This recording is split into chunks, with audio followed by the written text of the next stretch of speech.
બોટાદમાં પવિત્ર શ્રાવણ માસના પ્રથમ દિવસે પ્રાચીન વૈજનાથ મહાદેવ મંદિરે સવારથી જ ભક્તો દર્શન માટે ઉમટી પડ્યા।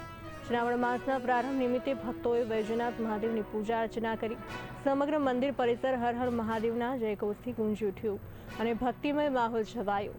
બોટાદ ગામનો વસવાટ થયો તે સમયથી જોડાયેલું વૈજનાથ મહાદેવ મંદિર અંદાજે 250 વર્ષ જૂનું અને પૌરાણિક હોવાનું માનવામાં આવે છે। મંદિરમાં બ્રહ્મા, વિષ્ણુ અને મહેશના સ્વરૂપ સમાન 3 શિવલિંગ એક સાથે બિરાજમાન છે। શ્રાવણના પ્રથમ દિવસે ભક્તોએ 3 શિવલિંગની પૂજા અર્ચના કરી ધન્યતા અનુભવી હતી। વહેલી સવારથી જ મંદિર ખાતે ભક્તોની અવરજવર જોવા મળી। શિવ ભક્તોમાં શ્રાવણ માસને લઈને ભારે ઉત્સાહ જોવા મળ્યો। પવિત્ર શ્રાવણ માસના પ્રારંભે વૈજનાથ મહાદેવ મંદિર હર હર મહાદેવના નાદ સાથે શિવમય બની ગયું।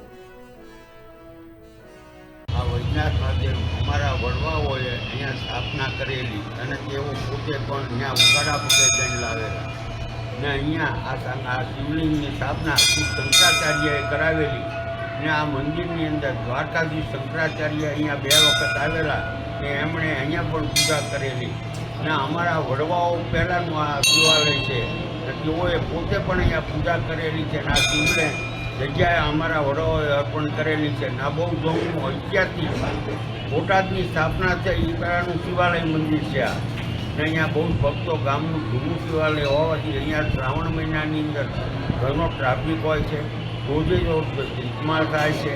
અહીંયા પાઠશાળા ચાલે છે, એની અંદર પણ બધા